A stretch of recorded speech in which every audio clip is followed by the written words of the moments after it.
Hello and welcome to an extra special Tuesday edition of My Ramblings.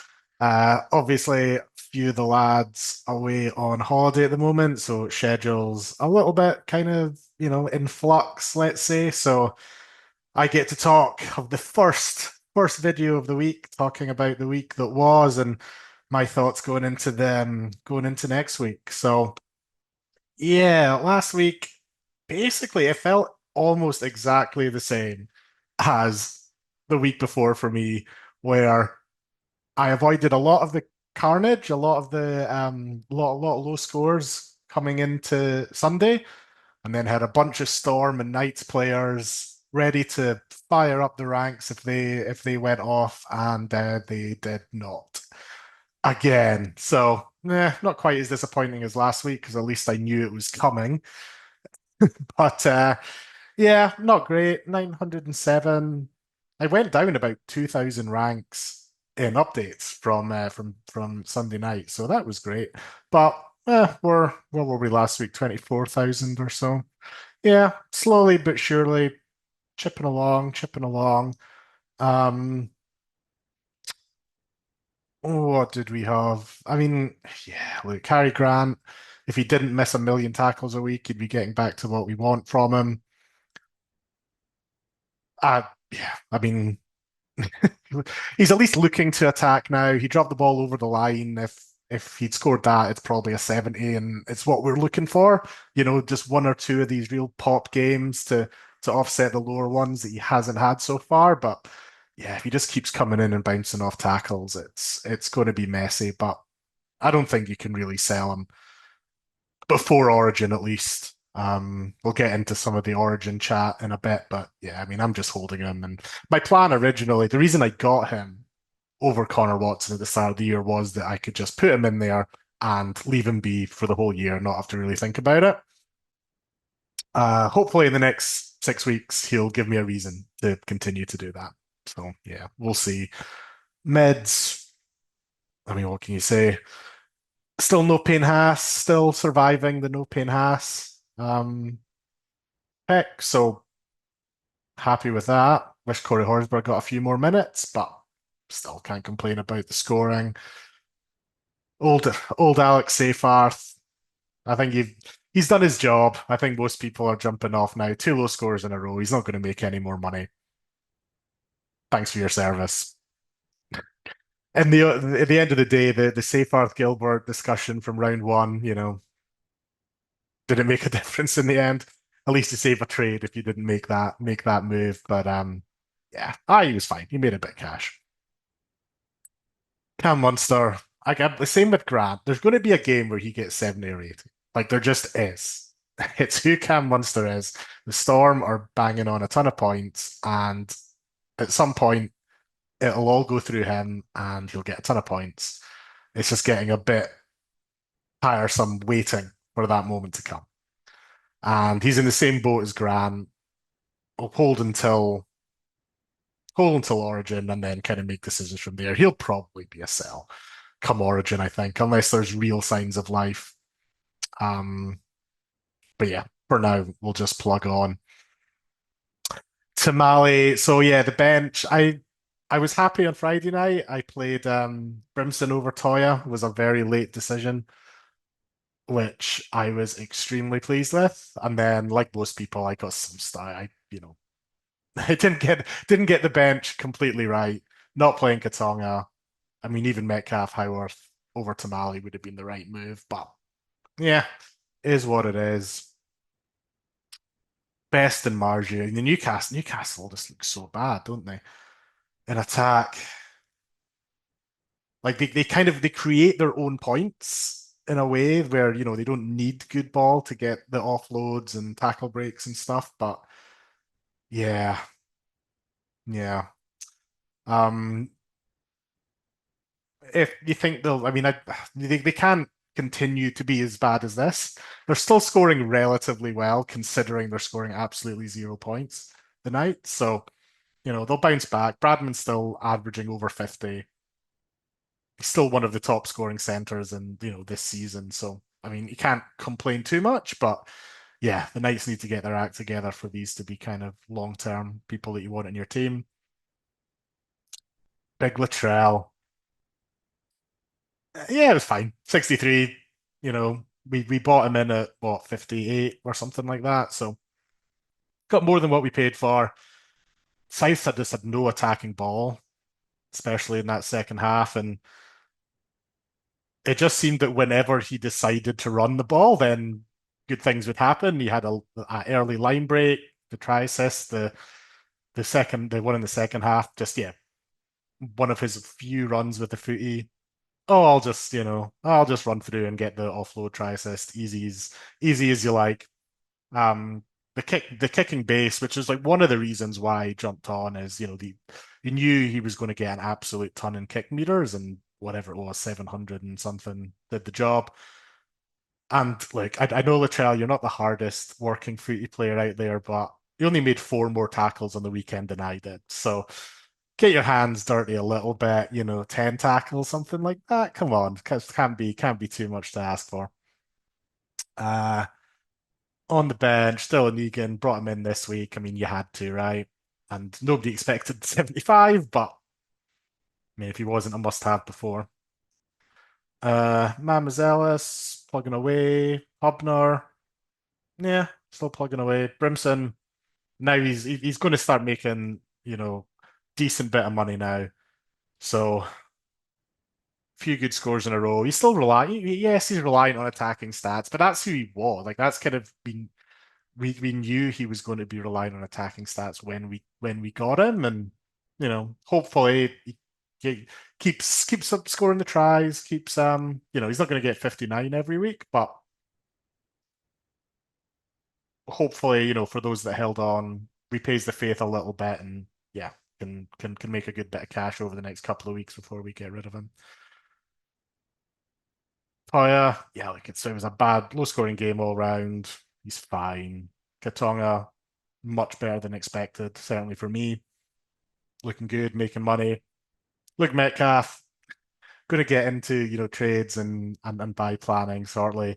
He's currently in the realm of I maybe just keep him on the end of my bench for a little while, and he plays round 12. That could become important. So maybe you hold on, and again, if he keeps saving his score, he'll make an extra bit of cash as well. This mid 40s was kind of what we were hoping for.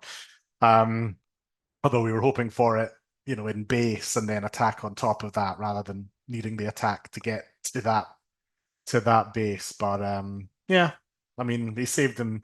He's probably bought himself another week with that late try.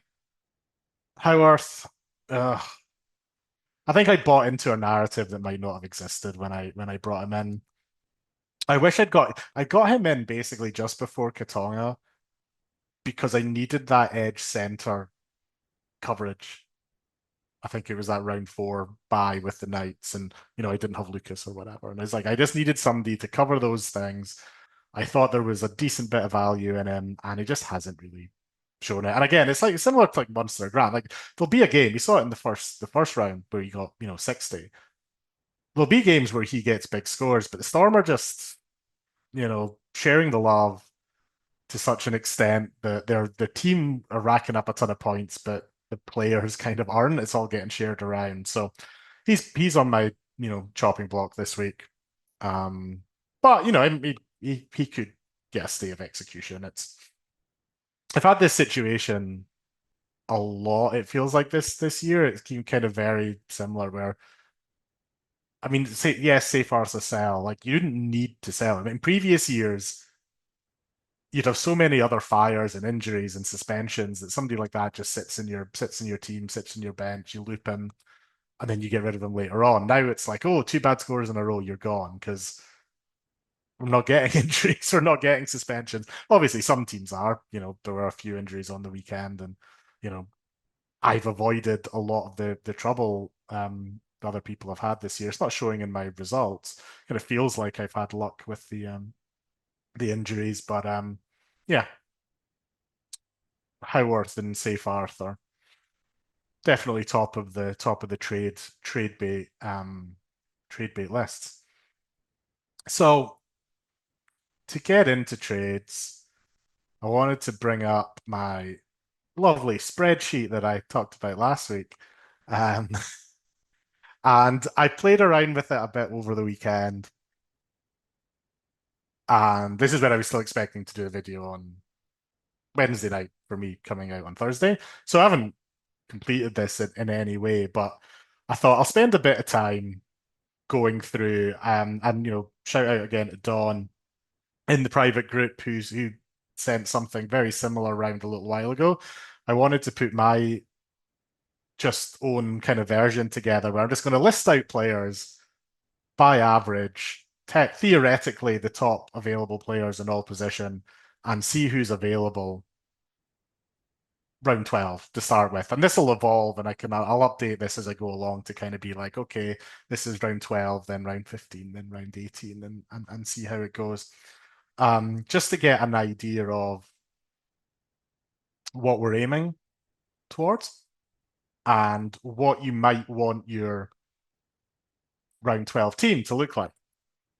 Because looking at my team, and I talked about it last week, it might not be too difficult for me to get a team out in round 12, but how good a team is it going to be? Like that's the question. And that's where, we can get into a lot of discussion around trades. How many trades have we banked up to this point? How many trades do we want to use before Origin? How many trades do you want to use through Origin? And then how many trades do we have left for the run home when we get the extra 8 trades? Uh, and what I kind of came up with is if I look at my team, so we've got before round 12, we've got 3 trades a week now. So we've got 18 trades. If I've done my hopefully simple sums right, that you can make now 3, 6, 9, 12, 15, 18. Easy, right? Lots of trades. My team currently, I have 9 week 12 players. So if I was to make 2 trades this week, and I've just done sample trades here just to say, right, I have very limited mids for round 12. The only mid I might have is Corey Horsburgh, who is a chance of origin. Right. So I'm contemplating he'll be available, but he might not be. The rest of my mids I know are not going to be available. They're either going to be injured. Oh, sorry, they're either going to be injured. They might be injured. They're either going to be in a bye or they're going to be playing origin. So, ooh. So if I need to start making moves, let's do it this week, right? So those outs I talked about, Seyfarth and Howarth, let's say we get in Joey Tapine, top averaging mid, gun, fine. Let's get him in, and we can get him in by getting a cheapy half who also plays round 12, Zavala. Now, I've put no thought into my trades this week whatsoever. This was purely just let's use this as an example. But this could well be what we do. So now, cool. I've got 11 players. Pretty good, right? We're almost there. Let's fast forward a little bit. Fast forward. We won't do anything over 8, 9, 10. Let's pretend. Coming into week 12, I've still only got my 11 players. Now, I know round 11, the Panthers are on a bye. So let's say I trade out Isaiah Yeo and Cleary, and I get in again guns. Who do I want? Okay, let's get AFB and Wade Egan, highest averaging hooker. Again, fewer examples, doesn't really matter. So I'm sitting week 12, pretty happy. I've got 11 players. I've used 4 trades. Nothing, right? But let's have a look at this team, right? Let's kind of actually see what we've got. Egan at hooker, yeah, that'd be fine. AFB tapping in the mids. Yep. Horsburgh, Well, like we said, he might play Origin, so does he really count? I guess we'll have to wait and see. Matty Nicholson, is he somebody that we'll still have in our teams come round 12 once Hoskin gets back? Is he somebody that we still want to be playing? I don't know. He's going to have made a fair bit of money. He's doing perfectly fine in at the moment, but if his minutes go down, probably not somebody we're going to hold that long. So maybe he's not somebody we want. Kautonga, again, he's doing great at the moment, but in 6 weeks' time, I mean, he'll have peaked in cash. Is he actually going to be a, high 40s to 50s guy that we want to keep long term? Maybe. Does he just go back into that kind of 40 territory that, Alex Seyfarth was in and we take the money and run? Maybe as well. We don't know. So, yeah, is he still going to be there? I don't know. Metcalf, like I said, do I really want to hold him for 6 weeks just to play him in round 12? Yeah, maybe not. Savala, is he somebody that, again, will he still have the spot in 6 weeks? Well, does he actually work out? I mean, he'll make a bit of cash over the next few weeks, but is he somebody that you ever want to really play? I guess we'll find out. But yeah, I don't know. Maybe not. Rob Toya, up until this week, you'd think like, yeah, like he's fine, he's solid. We can maybe he might be one that we keep all year. Especially with the Roosters buy schedule, he's going to be a great hold. But you know, cracks might start to appear with his scoring. Who knows? But at the moment, you'd think, yeah, he's fine. Bradman Best, he's one of the gun centers out there, so he's probably what the center, as you might expect. Center list isn't particularly doesn't look particularly good from a scoring perspective. But does he play Origin? Like I don't think he's first choice, but maybe second or third choice at center if Latrell or Crichton goes down. Does he come in? Quite possibly. Have to think about him. Greg Marju, if Knights keep going the way they do, if does he is he somebody we want to keep having in our team?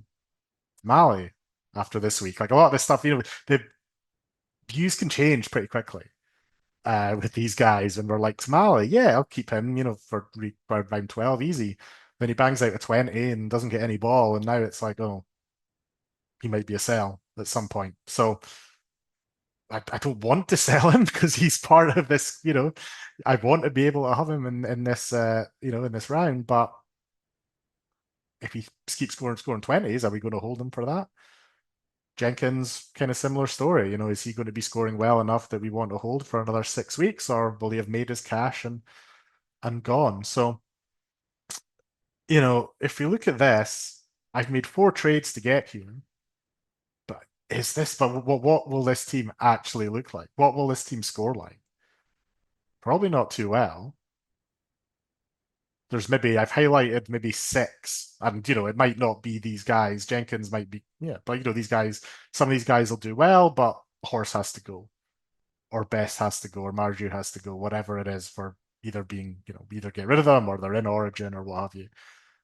So I might have to make another say 6 trades to get this to a team that I actually, by the time round 12 comes along, I actually want to put out on the park. So all of a sudden, that now becomes 10 trades. 10 trades out of the 18 that I've got available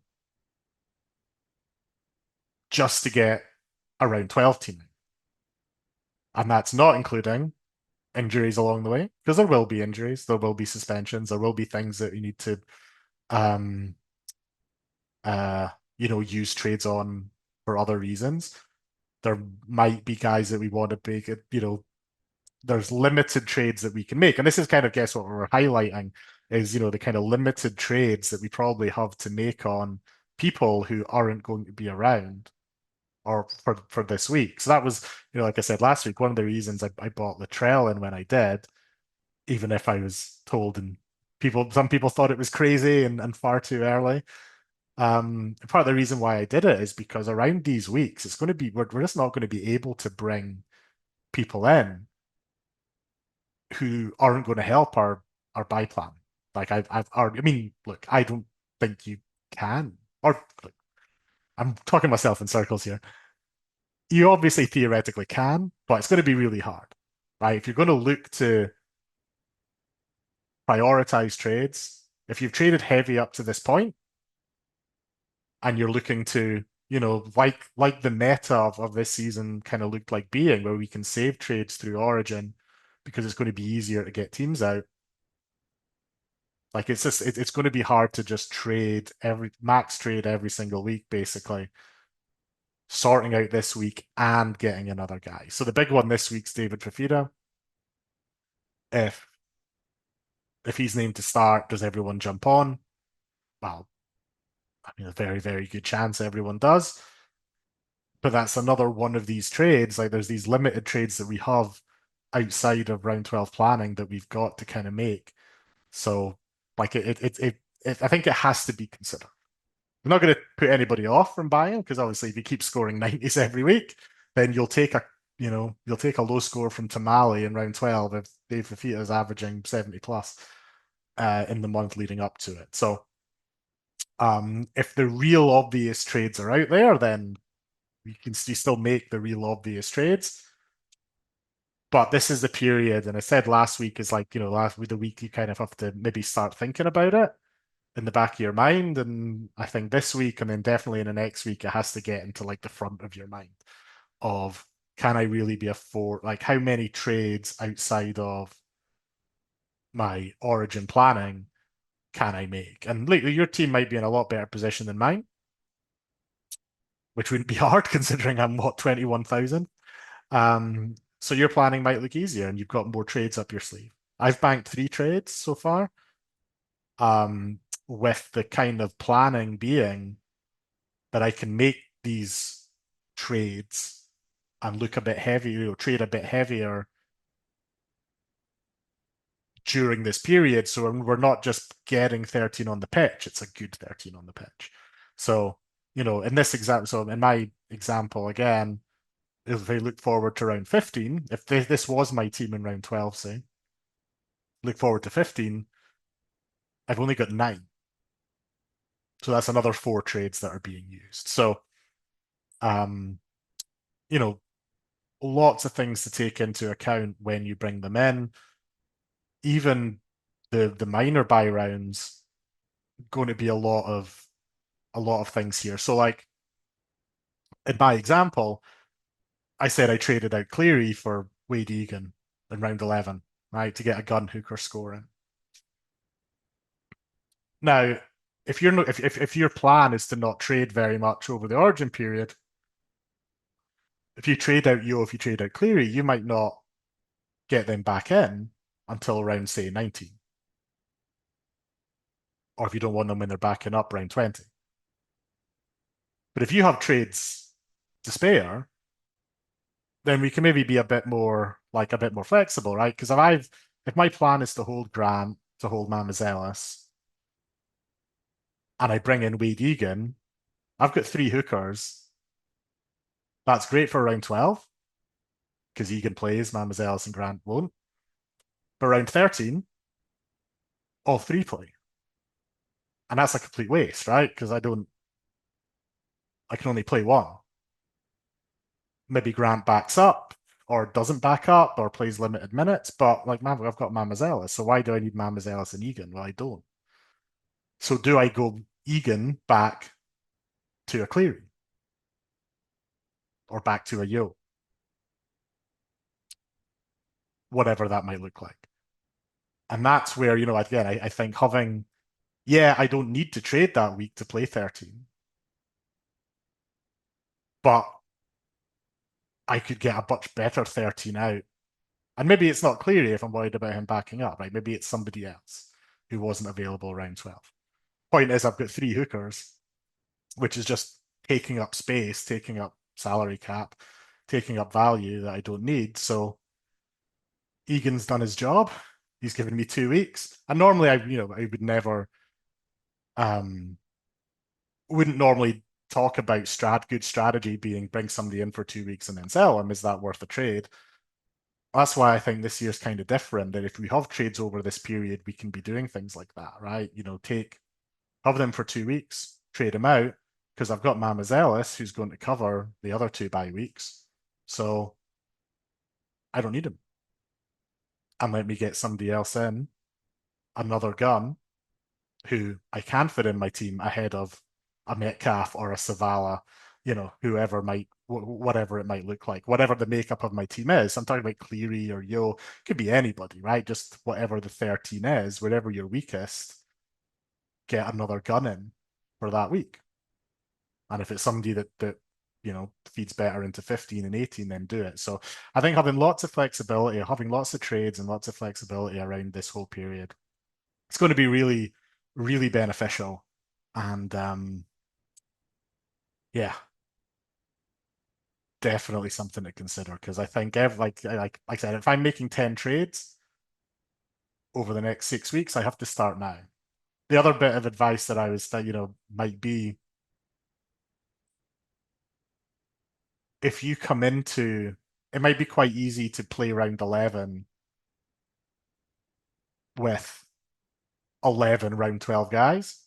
If you're kind of behind a little bit in the planning and be like, okay, right, I've got 11 of the 13 guys I want in round 11.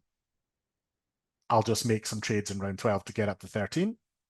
That could work. That could also backfire. Because if you've only got 11 guys in, round 11 and then two get injured, then you're not playing 13. Right? You've only got 3 trades, you've got 4 holes.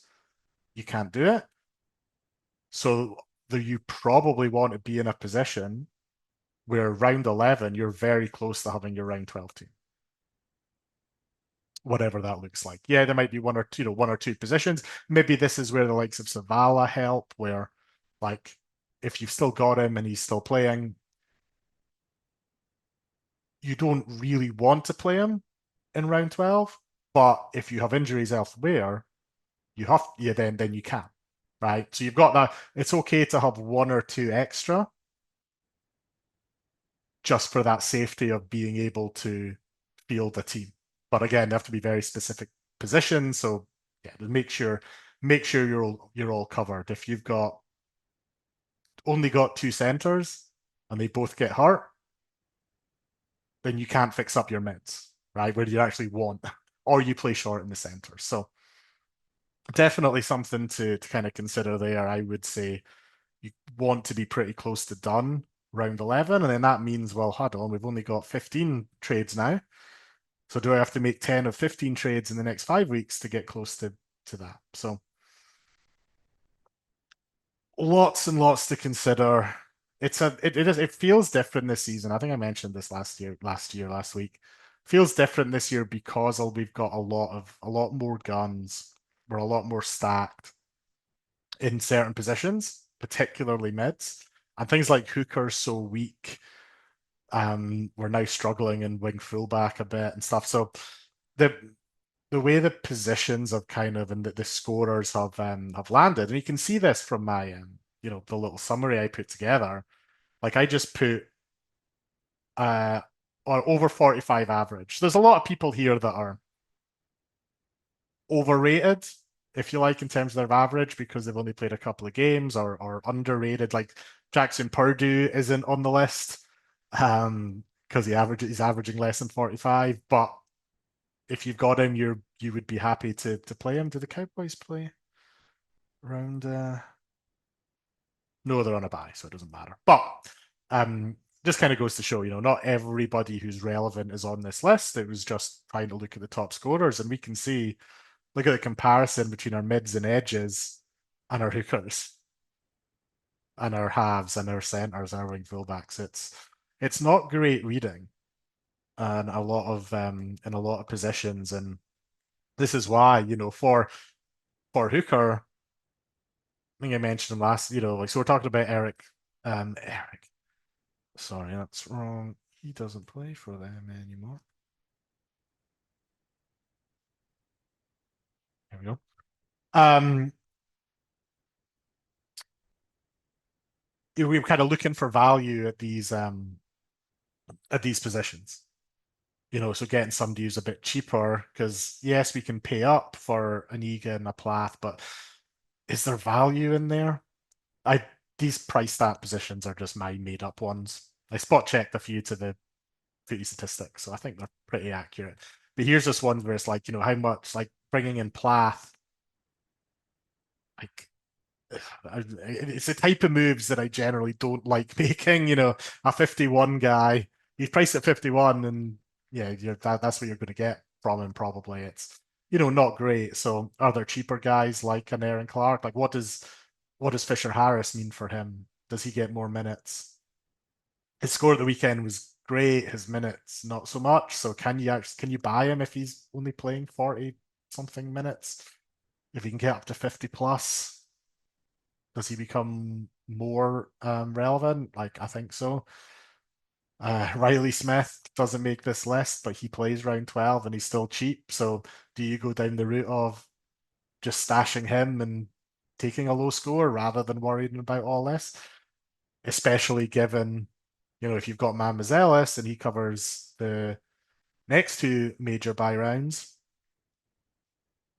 do you live with that? Do you live with just a 30 and move on? Um, Some of the mids is quite surprising. I wouldn't have had Adam Elliott up here in the sixth highest average of the season. Uh, Good on him, I guess. I'm not relevant, I wouldn't have thought, but you never know. You never know. These ones I haven't marked out who's going to be playing Origin or not, etc. I'll do this later, closer to the time, I think, because like it's too early to tell. Like I think there's so many mids that are going well. And I think there were so many mids that were kind of injured last year or not fit last year or not, playing well last year that are coming back to like Tino's back for Queensland, Horsburgh's back in form, Gilbert's back. Like, who do we know who's going to play? No. So it makes it harder, I think, to do a lot of pre-planning, which is why, in my example, it's like, oh, well, I'll get Tapani in because at least I know he's not going to play somehow. Um, But going down the list, like, is there other people here with value? Lindsay Smith, Cam McInnes, like, if he played big minutes, he'd be worth it. You just never quite know what he's going to do minutes wise. Matt Butcher still averaging 54. Is he going to play big minutes over Origin? Could he be an option? Maybe. Max King, solid. Plath, Saifiti. We'll talk about Leo Thompson. Like Leo Thompson, yeah, I think he looks like a pretty good option. Maybe 5 points of value if he keeps it up. What does it look like when Elliott comes back, though? When Lucas comes back? Does that affect the middle minutes? I'm not sure. He signed elsewhere to the end of the year or at the end of the year. So does that affect him in any way? Like if the Knights are really struggling, do they look to the future and reduce his minutes? It's always something I'm always worried about. It doesn't always come to pass, but could be something where they just go like, let's look and do they give his brother more minutes? I don't know. Um, Hopgood, like he's just getting so cheap, and that if he goes back to playing a quote unquote normal role, like I think he's going to be one of the top guys available. It's why am I going to be worried about? I would be worried of selling him, but that's kind of just my style of play, which has backfired this year in terms of giving people a lot of rope to hang themselves with, and you hope they escape, and sometimes they don't. And Hopgood's just kind of hovering around the not escaping territory, but he could well be a buy over this period if things improve. Curran, yeah, Jack Williams started quite well. He's injured. Aaron Clark again. Does Barnett now become a buy because of the Fisher Harris incident? I haven't heard anything about the severity. Like the Fisher Harris example was just what I was talking about in terms of being prepared early, because this will be one where a lot of people would have had, right, I'm just stashing it. He's just going to sit there till Origin, and then we'll work out what to do after that.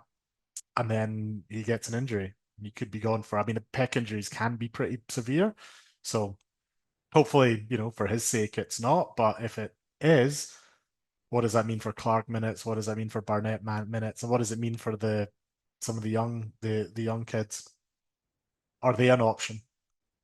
if they get I think they both I think they are edge only at the moment, which is a bit frustrating. So maybe if somebody gets named this week and get the duel, they could be a good cheap option, somebody to bring in to stash and use if need be come round 12. Edges again, lots of good scoring edges. How many are going to be available? Is Hudson Young going to make Origin? How do things work out with Lucas and Kant and Kai Pierce-Paul when Lucas gets back? Does Kant play middle minutes? Does that affect, like we're talking about here with Thompson and the likes? Does that lead into their minutes?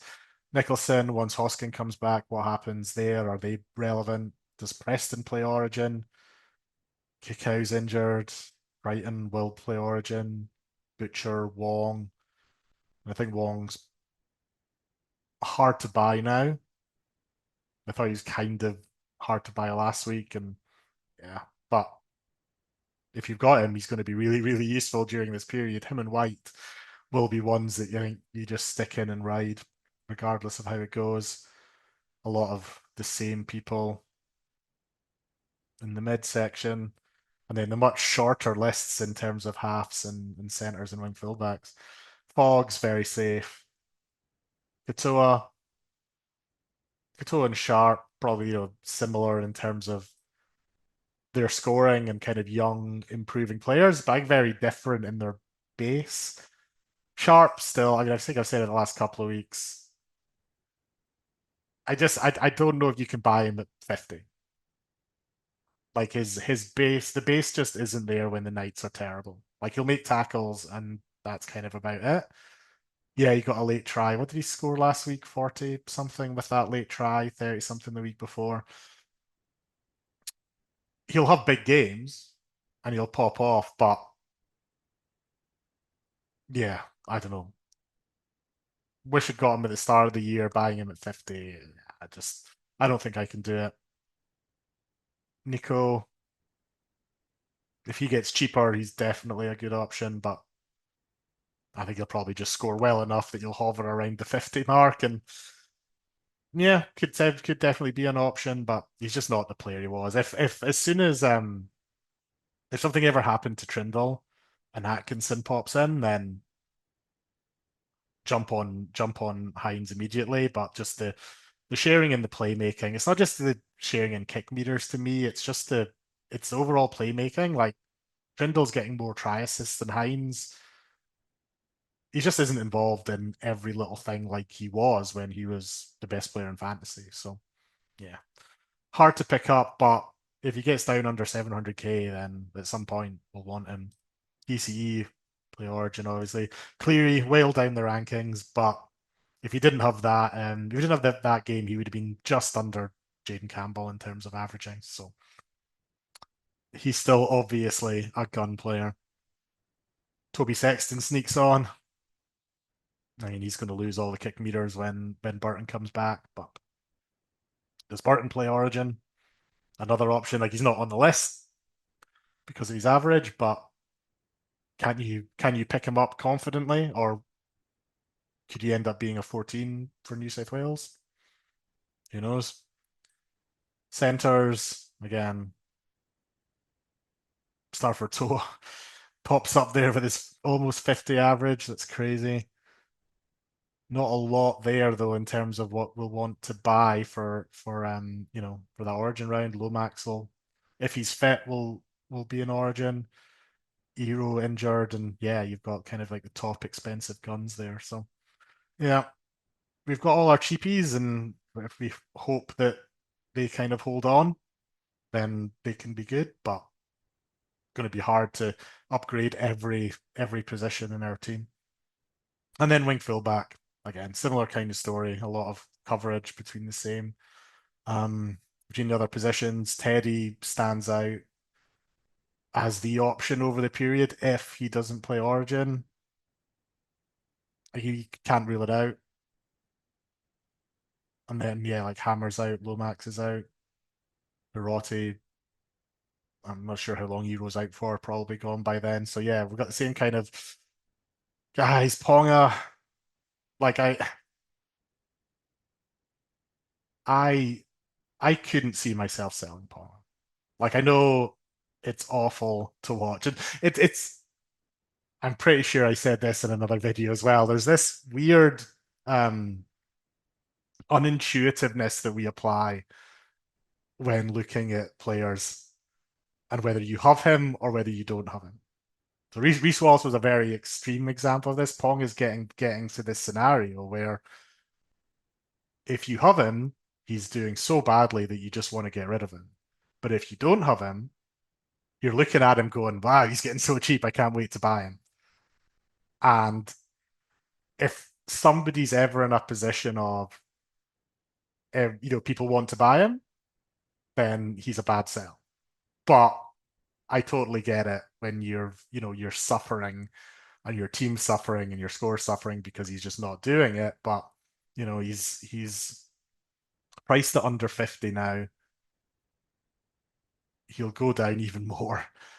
Like, yeah, like I get why you would sell him, but like we know who Pong is, and he'll have a big game at some point. Like it doesn't take much to blast out big scores for these guys. A couple of big runs, a couple of breaks, and all of a sudden, they're flying, and he's banging in 80s. And if you sell him and then he gets an 80 and you can play, I can't believe he got an 80 the week I sold him. It's like, well, he's going to do that.